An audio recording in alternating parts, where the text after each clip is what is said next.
Hey guys. I need to get this off my chest. Christmas is supposed to be about warmth, family, and togetherness.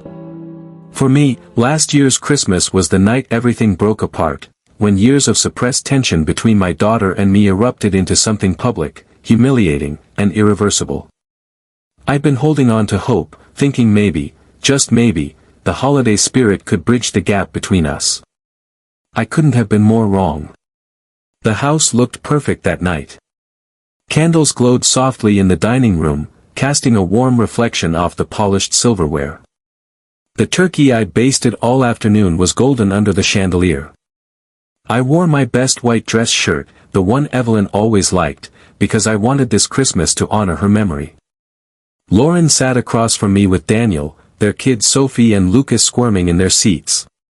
Our neighbors, the Bennetts, were chatting politely, trying to ignore the undercurrent of strain. I stood, raised my glass, and began my toast. To family, I said, glancing at Lauren, to remembering those we've lost and cherishing the ones we still have. Her laugh sliced through my words like broken glass. Stop this hypocrisy, she said, her voice trembling with years of pent-up resentment. Then, before I could respond, she picked up her glass and threw a full arc of red wine directly into my face. The shock was instant. Burgundy liquid ran down my collar and dripped onto the white tablecloth. Sophie's small voice whimpered, "Mommy, stop," while Lucas ducked behind his father's chair. The Bennetts froze, forks halfway to their mouths. Aunt Clara's napkin slipped from her hand. I stood there, still dripping, my mind cataloging the moment with mechanical precision, the spray pattern across my shirt, the exact distance from where Lauren had stood. 42 years of being her father, and this was where we'd landed. She didn't stop there. Rising to her feet, she launched into a list of my supposed failures. 5 years I've begged you for help, and you give my kids dollar store junk, she spat, grabbing the wrapped gift I'd chosen for Lucas, a model airplane I'd spent hours picking out. She ripped it open, the pieces scattering onto the floor. Daniel reached for her arm, pleading quietly, "Let's go home and talk about this." But she ignored him, her voice rising as she accused me of hoarding Evelyn's life insurance, of caring more about my precious house than my grandchildren. I felt something shift inside me, not pain, but clarity. I realized this wasn't grief speaking, it was entitlement. I'd been excusing her behavior for years, telling myself she was hurting too, but this was different. Aunt Clara took the children into the living room. The room grew quiet except for the ticking of the grandfather clock. I met Lauren's eyes and said, calmly, "You are no longer welcome in this house. You are no longer my daughter." Her mouth opened and closed, as if searching for words. Then she hissed, "You'll die alone, counting your money, and no one will care." The door slammed behind her, tires squealing down the driveway. I stood in the wreckage, wine stains on Evelyn's carpet, broken toys on the floor, untouched food cooling on the table, and knew my life had just changed forever. If you've ever gone through something like this, drop a comment. I'm listening. Okay, deep breath. Let me tell you everything. I didn't sleep that night. After the door slammed and the driveway went quiet, the house felt like a stage after a disaster scene, props strewn everywhere, lights still hot, no audience left to pretend for. I moved through each room slowly, not as a father licking his wounds, but as a man drawing a line in the sand. I grabbed a zip-top bag from my wine-soaked shirt and laid out a clean towel on the dining table. Then I did what I've always done best, I documented. I took photographs from multiple angles, the ruined table setting, the burgundy spatter on Evelyn's carpet, the shards of Lucas's model airplane scattered by the hearth. I recorded voice memos with timestamps, detailing distances, positions, the sequence of what was said and by whom. Precision calmed me. Precision meant I couldn't be bullied by memory later. In my study, I opened the wall safe behind the framed photo of Evelyn, her smile steadying my hands, and spread out files, insurance statements, the current will, account summaries. I realized how naive that will had become, how it assumed my daughter would uphold the basics of respect.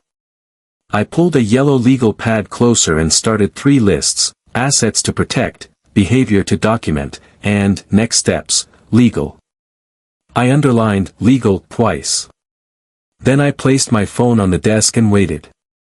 If Lauren texted, I wanted her words preserved. They came, as I knew they would, careful phrasing, a tone of injured innocence, no apology. We should talk tomorrow. You really hurt us when you said I'm not your daughter. Us. Not the children, not the mess, not the wine in my face, just the injured pride. I screenshotted it, labeled the file, and added it to a folder I named December 24th, Incident. Daniel's message arrived next, the same rhythm, should have handled it differently. We're under a lot of stress. Please don't stay mad. I saved that, too. I breathed. I didn't respond. Not to either of them. I turned back to the legal pad and wrote, call Thomas Briggs in the morning. Urgent, will revision. I knew exactly what I would ask for: behavioral exclusion language, clear, specific examples, a trust for Sophie and Lucas they could access at 25, if they earned it through respect and responsibility. I would no longer finance a cycle of disrespect with my silence. I peeled off the damp dress shirt and sealed it in the evidence bag. The wet fabric smelled like fruit and iron. Holding it, I thought of Evelyn's last Christmas, how she tucked sprigs of rosemary into the napkin rings and kissed my cheek flour dusted from baking. I placed the bag next to the photos, turned off the banker's lamp, and stood in the half-dark of the study. It wasn't grief I felt anymore. Not even anger. It was the clean, cold air of clarity. Morning came gray and thin. Brookford always looks emptied out on holidays, like a film set between takes. I drove to Cedar Grove Cafe with a folder on the passenger seat, printouts, screenshots, the dried shirt in a labeled bag. Frank Dawson slid into our usual corner booth, took one look at my face, and said nothing. That was the gift of a 50-year friendship. He knew when to let me speak and when to pass the sugar without a question. I laid the photos in a quiet line, the red tied on white linen, the plane's broken wing, the fingerprints of wine on the kitchen counter 12 feet from the dining room. Frank's jaw tightened. I handed him my phone and had him scroll through Lauren's and Daniel's texts. He exhaled. So what now? He asked. I took a green marker from my jacket pocket and set my current will on the table. I drew a single, deliberate line through Lauren's name wherever it appeared. Then another line, firm as a ruler edge. I didn't raise my voice. I didn't tremble. I just worked. Thomas will help me finalize it, I said. You'll be executor, if you agree. Frank's eyes flashed in that protective way of his. Of course. He didn't cheer. He didn't gloat. He understood that a line like this isn't victory, it's triage. I wrote, Executor, Frank Dawson, on the pad and slid him Thomas's card. There'll be a video testament too, I said. I'll explain everything on record. Back home, I documented the house again in daylight. The camera didn't lie, footprints in the hall, a ribbon tangled in a chair leg, small handprints where Sophie had braced herself to watch the chaos. I whispered an apology to those tiny smudges and wiped them clean. Was there a version of events where I let this go, pretended it was just a bad night? What would that teach the kids? That humiliation is the price of love, that disrespect gets rewarded if you call it stress. I refused to pass that curse down another generation. At 10:30, Thomas called back despite the holiday. His voice was clipped, professional, but kind. I laid out the facts, told him what I'd gathered, photos, texts, names of witnesses, the Bennetts, Aunt Clara. He cautioned me that dramatic changes can trigger legal challenges, undue influence, questions of competence, coercion. I told him I had no interest in drama, I was interested in evidence. He asked me to bring everything to his Milford office the day after Christmas. I wrote the appointment time on my legal pad and circled it. Then I flipped to a clean page and titled it, Trust for Sophie and Lucas, Conditions.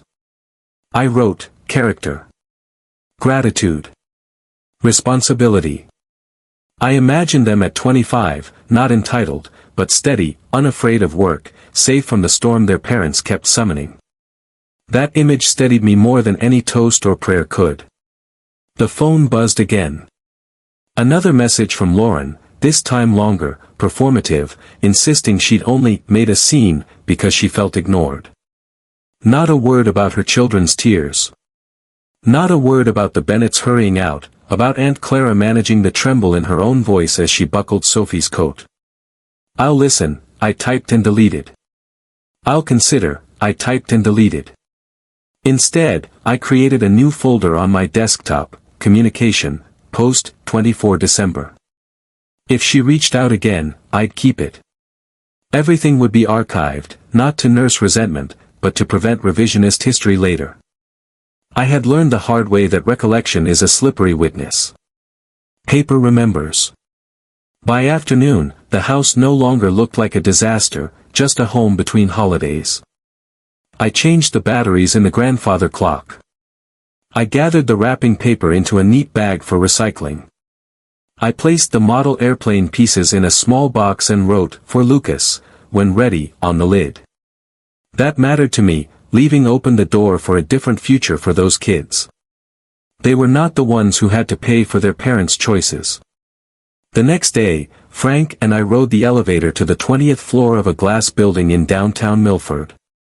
Thomas's assistant, precise and unflustered, ushered us in. The conference table gleamed like a courtroom bench. I slid the folder across to Thomas and watched him arrange the exhibits. Yes, I thought of them that way, photographs, printouts, my written timeline. He studied the images with a magnifying glass, then lifted his head. "We will do this carefully," he said. "Behavioral exclusion, detailed record, and a separate trust for the grandchildren with conditions.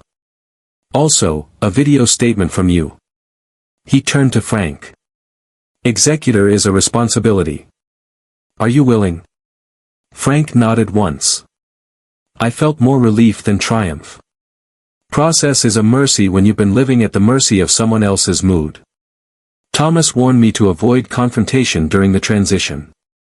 He said apologies might come that were really attempts to reset leverage. He was right. On our way down in the elevator, my phone rang. Lauren's name lit the screen. I answered in speaker mode so Frank could hear. Her voice softened, almost theatrical. She wanted to explain everything without the pressure of the holiday. "Tomorrow at 6. I said, "6 works." When I ended the call, I told Frank exactly what I'd set up in my study, a recorder already prepared, fresh memory card inserted, red test light confirmed. Document, don't debate. Let the record show the pattern. If she truly apologized, that would be captured too. If she tried to change the story, that would be captured most of all. That night, I cleaned my desk, squared the edges of each file, clicked my pens closed. I stood at the window and looked at the quiet street, at the wreath still hanging on the Bennett's door, at the way snow held the last thin light. I thought of Evelyn and the way she believed in second chances and third and fourth. I whispered into the glass, "I'm not punishing her. I'm protecting what's left." How many times had I mistaken her silence for remorse? How many times had I let stress become an excuse for cruelty? Before bed, I sat at my laptop and drafted an outline for the video testament Thomas had recommended, an opening that explained my mental clarity, a middle that detailed the incident and the history leading up to it, a conclusion that set the terms for Sophie and Lucas with love, not spite. I added a line, "Real family is built on love and respect, not obligation," and underlined it. It felt like truth I could stand on if the ground shook again. Finally, I set the recorder on the credenza, placed the evidence folder by the door, and turned off the lights. The house went still. I wasn't waiting for my daughter to change anymore. I was changing what I would tolerate. And somewhere between the soft tick of the clock and the hum of the furnace, that choice felt like the first honest gift I'd given myself in years. New Year's Day came and went without fireworks, without family, without any sense that the holiday mattered at all. But the morning after, that's when the real explosion happened.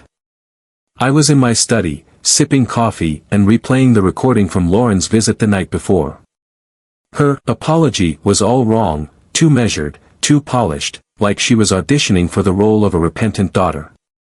She emphasized financial security for the grandkids 3 separate times, and each repetition had the same forced rhythm. Something about it didn't sit right. That itch in my gut wouldn't let go, so I did what I always do when something feels off. I opened my banking dashboard. At first glance, everything looked normal: pension deposits, utilities, grocery charges. But then I spotted a login notification I didn't recognize. The device wasn't mine. The timestamp? 2:17 a.m. That's when I was dead asleep. I called Frank. "Meet me at Summit Trust Bank. Now. And bring your calm voice." By the time we sat across from Stephen Clark, the branch manager who'd handled my accounts for 15 years, I'd already rehearsed my questions. Stephen's friendly demeanor evaporated when he pulled up the files. "Richard," he said carefully, "we've been meaning to ask you about this line of credit, $25,000, secured against your home equity. I've never taken out a line of credit." My voice stayed flat. He turned the monitor toward me. My name. My signature. Except, it wasn't. The P in Richard was wrong. The loops were all wrong. I didn't need a handwriting expert to know I'd never touched that pen. Stephen fetched a magnifying glass and compared the document to my real signature. "You're right. This is forged." Frank let out a low whistle. "She forged your name for 25 grand. Stephen's fingers flew over the keyboard. This was just the start. We should check all accounts she's had access to. 3 hours later, the damage was clear: joint savings accounts I'd forgotten we'd opened when she was in college, credit cards with my name as guarantor, small withdrawals from investment accounts, always just under the automatic alert threshold. $47,000 gone over nearly 3 years. It wasn't just a tantrum on Christmas. This was calculated theft. I told Stephen to strip her name from every account, change every password, every security question, every PIN. Frank Dawson is now my sole alternate contact. No one else. He nodded grimly. "We'll also need to report this to the police. This is criminal fraud." "Do it," I said, my voice like stone. In the parking lot, Frank stared at me. "She's been robbing you blind, Rich. That whole teary visit last night, it wasn't about the family. She was worried about losing her cash pipeline." Exactly. The recording suddenly made perfect sense. On the drive home, Thomas called. "How did the banking review go?" "Better than expected." "Worse than feared," I said, and told him about the forgery.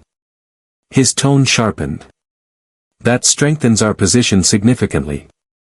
Bring the documents tomorrow. We may want to discuss criminal charges in addition to the will changes." I hung up, but my mind wouldn't let go of one question: if she had access to my financial accounts, what else had she been looking at? That night, I sat in my home office scrolling through emails. That's when I saw them, login alerts from locations I didn't recognize, at hours I'd been nowhere near my desk. My stomach turned. Someone had been watching me. Not just my money. My entire digital life. I called Brian Keller, the IT security consultant Thomas had recommended for exactly this kind of nightmare. "Brian, I think I've been hacked. Can you come tomorrow morning? Bring everything you've got." He arrived with a heavy black briefcase, set up his laptop, and started mapping my home network. "This isn't just hacking," he said, pointing to his screen. "Someone's been accessing your accounts for at least 2 years, from inside this house." My blood went cold. "Show me." We walked to the guest room. There, on the desk, sat an old iPad I'd all but forgotten about. Brian powered it on. My banking apps were open. My email. My investment accounts. My medical portal. Everything logged in and mirrored. Who uses this room? He asked. Lauren. Every time she visits. He tapped the screen and brought up a messaging app. I wish I could say I was shocked by what I read, but it was worse than shock, it was confirmation. Lauren, still waiting for the old man to kick the bucket. How much longer? Daniel, he's 68 with heart problems. Can't be much longer. Lauren, I've been monitoring his accounts. Still spending like he'll live forever. Daniel, at least we know exactly what we'll inherit. 2 years of messages like that. 2 years of watching my health, my spending, my life like a countdown clock. I told Brian to screenshot everything, every login, every message, every unauthorized access. 3 hours later, I had a forensic report over 200 pages long. This is criminal stalking and identity theft, Brian said. You need to press charges. I will, I told him. But first, I'm going to make a video. If Lauren was still watching my accounts, she'd see me make it. She'd see me say, on camera, that she was cut off for good. She'd know I had the evidence. And maybe, just maybe, she'd realize the game was over. I spent the rest of that evening setting up my study like a film set. Desk cleared. Banker's lamp angled just so. The forensic report from Brian stacked neatly beside the bagged shirt, photographs, and printed messages. If Lauren was still monitoring my devices, and I knew she was, she'd see the file transfers, the drafts, the camera tests. Let her watch. I sat in front of the laptop camera, hit record, and spoke directly to the lens. No theatrics, no raised voice. Just facts. I began with Christmas Eve, the wine in my face, the ruined gifts, the neighbors watching. Then I moved to the bank fraud, $47,000 stolen in increments too small to trigger alarms. Finally, the surveillance. The iPad in my guest room. The messages with Daniel about my expiration date. If you are watching this, I said in the closing minutes, it means you've challenged my will after my death. Every decision you are questioning was deliberate, documented, and legally sound. You have shown your character. And I have responded accordingly. I uploaded the video to secure cloud storage, sent a copy to Thomas, and burned another onto a flash drive I sealed in an envelope labeled Executor, Video Testament. That envelope went into the safe. Brian returned the next morning to finish locking down my network, new passwords, two-factor authentication, encrypted backups. Every device scrubbed, secured, and monitored. No one's getting in here again without you knowing, he said. I thanked him, knowing this was more than tech work, it was closing the last hole in the wall Lauren had been slipping through for years. But just as I began to feel some measure of control, she made her next move. It was a bright February afternoon when I heard the car doors slam outside, loud, angry. I looked out the front window and saw her hauling a crudely lettered poster board from her trunk. My father betrayed his family screamed in red marker. She planted herself on the sidewalk, pacing and shouting toward the Bennett's house. This man cut off his own grandchildren. Richard Hale is a heartless father. Curtains twitched across the street. Mrs. Bennett stepped onto her porch, phone already recording. More neighbors appeared, careful to keep their distance. I pressed record on my own phone, dialed the Brookford police, and said evenly, "This is Richard Hale. My daughter is violating a restraining order by approaching my property." 2 patrol cars arrived without sirens, the officers moving with the deliberate calm of people used to defusing domestic messes. Officer Martinez called out, "Ma'am, you need to step away from this property immediately." Lauren spun toward him. "This is my father. I have a right to see him." "Actually, you don't," Martinez replied. "You're in violation of a legal restraining order. Put the sign down and place your hands behind your back." She looked at me then, standing in my doorway, the winter sun making her eyes seem even sharper. "Dad, stop this madness. I'm your daughter." I kept my voice steady. "My daughter died the night she threw wine in my face. You're just someone who shares my DNA." The handcuffs clicked. Her sign crumpled to the pavement. As the officers led her to the cruiser, she shouted one last appeal, "Think about Sophie and Lucas, they love their grandfather. They'll have educational funds at 25, I said, if they learn respect and gratitude." Neighbors murmured their support as the car pulled away. Mrs. Bennett told me she'd seen the article in the Brookford Chronicle about Lauren's fraud charges. "It's sad," she said, "but some people don't learn." I went back inside and reviewed my footage, 47 minutes of her pacing, shouting, violating the order. Evidence for Thomas. Evidence for the court. 1 week later, I walked into his Milford office and saw the entire case spread across the conference table: bank documents, surveillance logs, witness statements, the video testament. 3 bankers' boxes of precision. "In 30 years, Thomas said, I've never seen a case this thoroughly documented." The day of the hearing, the courthouse buzzed with press covering the elder abuse angle. Lauren sat at the defense table, diminished beside her court-appointed lawyer, who shuffled through a pathetically thin file. Thomas laid out our case like an engineer building a bridge, piece by piece, connection by connection. Forged signatures next to authentic ones. Security footage of her at the bank. Brian's remote testimony walking the judge through 2 years of surveillance logs. The text messages about my heart problems and how much longer until I died. Her lawyer tried to pivot. My client was grieving her mother and under financial stress. Stress, Thomas countered, she created by stealing from her father. Frank testified last, speaking about the Christmas incident, about my transformation from grieving widower to man on a mission.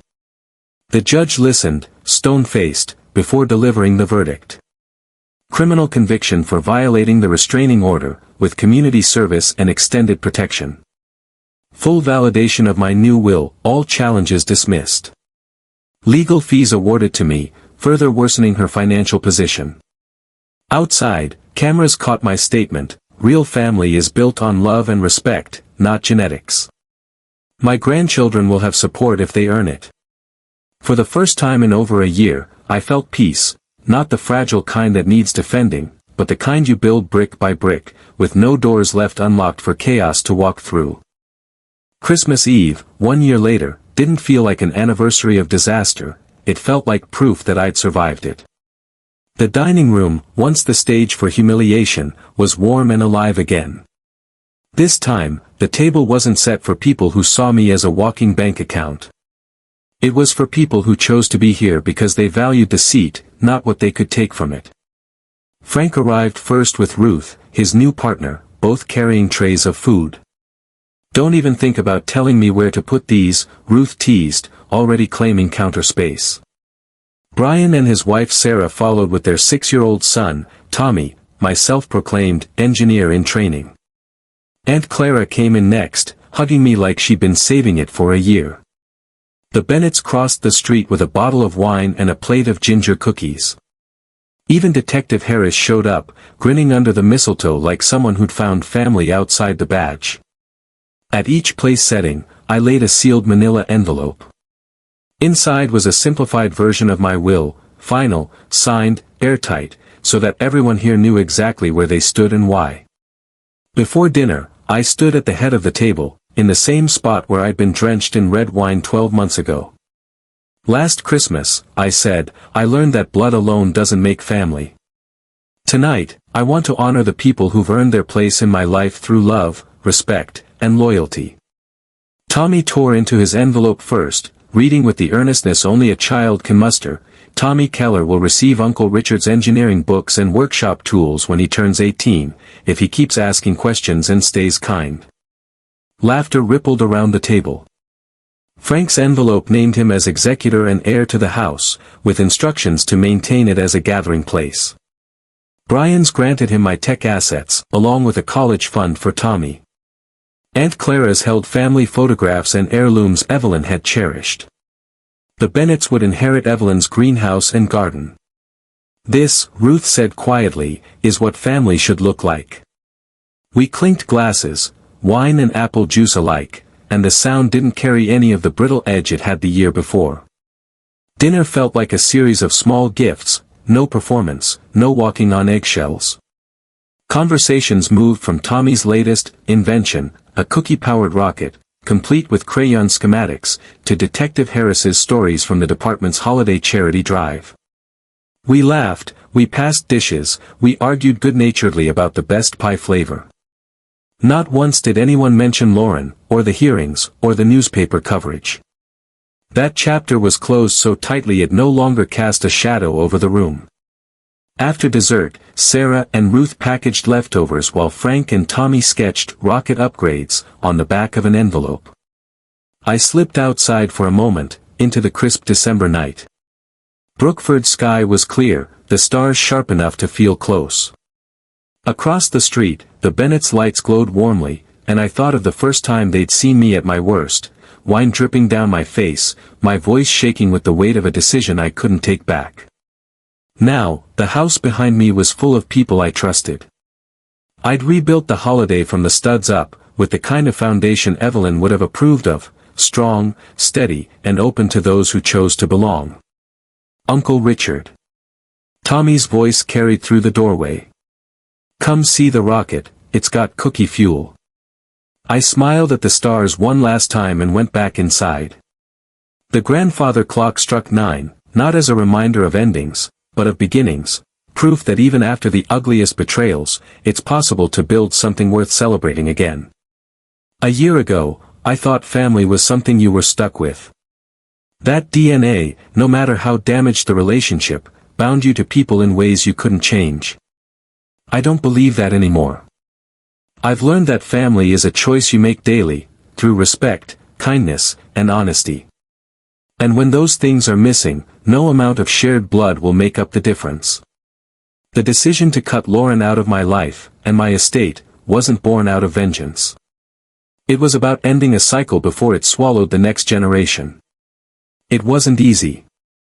There were nights I wondered if I'd gone too far, if I'd wake up one day wishing I'd left the door open just a crack. But each time I revisited the evidence, the texts, the bank records, the messages about waiting for me to die, that doubt dissolved. Protecting yourself isn't cruelty. Sometimes it's the only way to keep what's good in your life from being poisoned. The people at my table this Christmas weren't there because they had to be. They came because they wanted to. And in their laughter, in Tommy's endless questions, in the quiet dignity of Aunt Clara's smile, I found a kind of peace I'd stopped believing in. Evelyn once told me, you build your family the same way you build anything worth keeping, one careful choice at a time. It took me too long to understand that. But now, standing in the home we built together, I finally do. I don't know if Lauren will ever change. That's her choice to make. Mine is to protect the life I have, the people I love, and the lessons it took me a lifetime to learn.